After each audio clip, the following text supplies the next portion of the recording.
When I use an LLM in your .NET application and don't know how, in this video we're going to cover top 5 ways to call an LLM inside your .NET Core application. There are some free ways and some paid ways, and we're going to cover each one. Number 5, sending API requests. So we just simply create an HTTP client and send an HTTP post request to the api.openai.com, and we're going to pass the model name, which is our model name variable, and our API key. Okay, and we're printing the results. As you can see, I have a configuration and I'm getting the API key and model name from that. The configuration is using user secrets. So if you want, you can use user secrets, you can load from env file, or I don't know, you can hard code whatever you want. It depends on you. Let's run the project. I say, hi, I'm Sean. You're waiting for the response. Hello, Sean. How can I assist you today? Number 4, using OLLAMA. So here I say, iChat client. You need to install Microsoft.Extensions.AI. I name it clients. I need a new OLLAMA sharp OLLAMA API client. You need to install OLLAMA sharp as well. It has 4 constructors. The number 3 takes a URI string. You need to install OLLAMA on your device and run a model in that. So this is the port of my OLLAMA, running ports of my OLLAMA, and my model name is llama 3. You can test this port exists and is running using CMD as well. We're not going to talk about OLLAMA tutorials. Okay, I have my clients. Now I'm going to send some messages. I'm going to say event clients that gets the streaming response async. Actually, let's write this one here. Clients that get streaming response async. It needs a chat message. Okay, I'm going to. This is one of the constructors actually. The other one gets a list of chat messages as history. If you want to add memory to your LLM using this method, you need to create a history and then pass it in each prompt. So we're going to do that. I'm going to say list chat message is history messages is a new list. Now I simply say history messages that add new chat message, and I'm going to say role that user, and this is the content of that. Okay, here we just simply pass history messages, and because it's in a streaming response, we can loop like this in that's all, and console that writes each response. Okay, so we need to add an LLM response to the history messages as well. I will have a string response here, which is in a string.empty, and here I'm going to say response plus equals res. Okay, that's all for our local LLM. Number 3, using Microsoft.Extensions.AI library. The positive points about using iChat clients and Microsoft.Extensions.AI is when you want to change your LLM, the codes are not going to change. Look at here. Here I'm going to say OpenAI clients. It needs an API key from me. API key. .get chat client. It needs a model name. .as iChat client. Remember, you need to install a package for this. I think the name is Microsoft.Extensions.AI.OpenAI. Let's test it out. I'm going to say, hi, how are you? And it's working. Let's check out the memory. I'm going to say, what was my previous message? Hi, how are you? That's all. Number 2, using the LLM library like OpenAI and OpenAI clients. I know it's number 2, but it's my favorite method for working with LLMs. It gives us a lot of options and we can configure many things. Let's get started. The first thing that we need to do after installing OpenAI library is creating an OpenAI client. I will name it client. It's a new client. Let's pass the API key. Now we need OpenAI assistant client. I'm going to say client that gets assistant client. You see that we have an error here. OpenAI 001. To disable it, I'm going to say pragma warning disable OpenAI 001. And that's all. And now we need an assistant. An assistant client, let us interact with the API easier.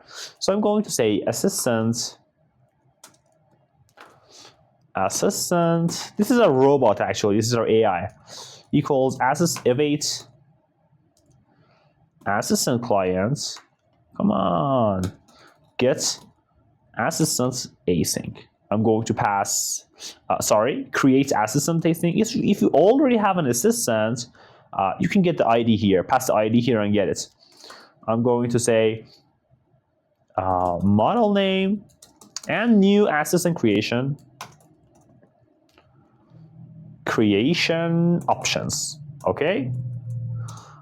I'm going to pass it a name, a cool chatbot, fan of Real Madrid. It has, let's give it instructions. You are a fan of Real Madrid and a hater of Barcelona or something. Please do not dislike this video if you're a Barcelona fan. Okay, this is my assistant. Now we need to create and run a thread. What is a thread? A thread is like a chat. It's going to have multiple messages from user or the assistant. So if you send messages in the same thread, the AI would remember the previous messages. I'm going to say thread run. Thread run is await assistant client, create and run, thread async. It needs an assistant ID, assistant.id, and a new thread creation options. So here we can pass some options here. For example, what is the initial message? Initial message is the first message, first messages that we can send to the LLM when we're starting it, when we're running it. It's optional. I'm not going to send it, so I'm going to remove the options. I just want to show you that it's possible to give options to the assistants, to the thread. So the thread is created, but it's running. We need to make sure it's done. The running is finished. So I'm going to say do blah blah blah while thread run that's status is not completed. Run status not completed. What should it do? It should wait thread that sleep for 1 second, and after that get thread run again using await assistant client that gets run async. We're going to pass the thread ID from thread run, the thread ID, and the run ID from thread run, that's ID. So now we are sure that it's completed. Okay, our assistant is created and our main thread is created and run. Okay, now we have user message. We have an easy work to do. I'm going to say var message response equals await assistant client that creates message async. It needs a thread ID. It comes from thread run. The thread ID is a chat ID actually.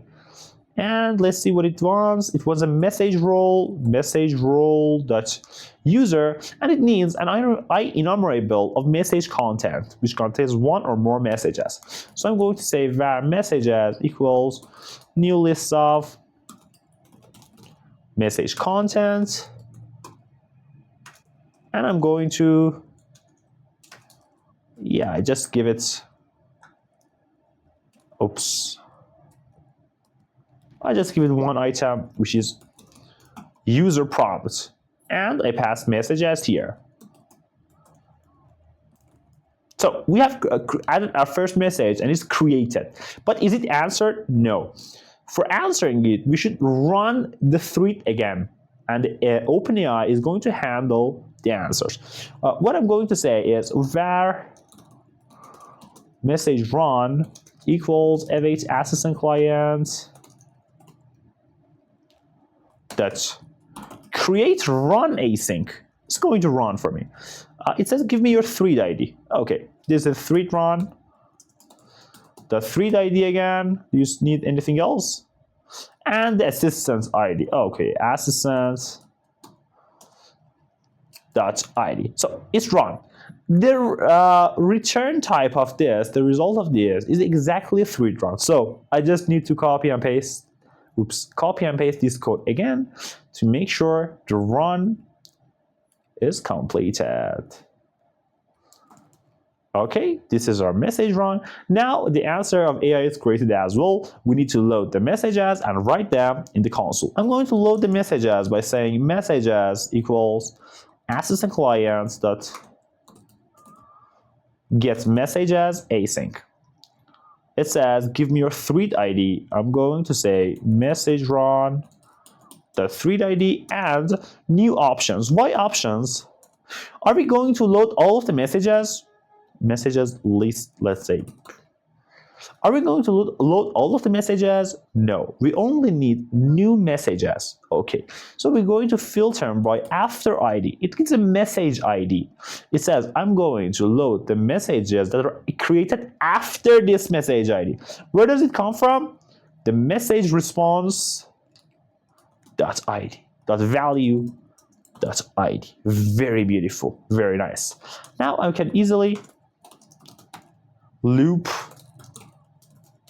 on the messages list, single message and messages list. And remember, when working with LLMs, each message has a list of contents. Okay, so in each message we have lists of message contents. It could be an image, it could be a text, or anything else. I'm going to say console.writeLine single message dot roll dot to a string dot to upper. Is it a system message? Is it a user message? Tell me the role. And now I'm going to loop on the contents in single message dot content and finally say console.writeLine content. Very nice. Let's run our application. Oops, we have an error. It says object reference is not set to an instance of an object. Okay. Maybe it's required to pass the three options.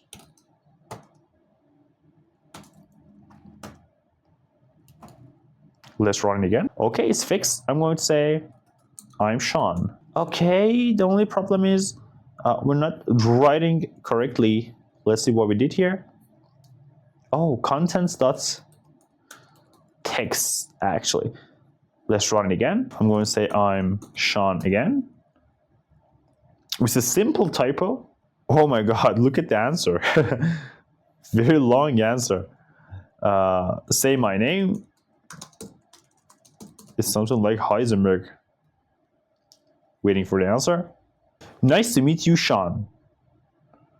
Okay. And it's talking Spanish, I think. No. It's just El Clásico. I just said this one, but okay, that's all. It's working. Number 1, using Azure AI. When working with Azure, you need to install Azure.ai and Azure.ai.OpenAI models. And you get packages, and actually Azure that identity for mapping the credentials and adding the sign-in options. And the beautiful thing is, what I need to do is the whole code is same. All of the codes are same. I'm just going to change the clients. I'm going to say Azure OpenAI clients equals new Azure OpenAI clients. It needs a new URI from me. The URI is the endpoint of your OpenAI in Azure. I'm going to say OpenAI endpoint in Azure. It must be a URL actually. So, and here, it wants a credentials from me. I'm going to say new default Azure credential. That's all. Make sure to change this to your real Azure endpoint, and everything is same. This is what makes it beautiful. This is why we use NuGet packages by Microsoft and why we love them. And that's all. Which one to use? It depends on you. What you need and what you want. Thank you for watching this video. Please like and subscribe. See you in the next videos.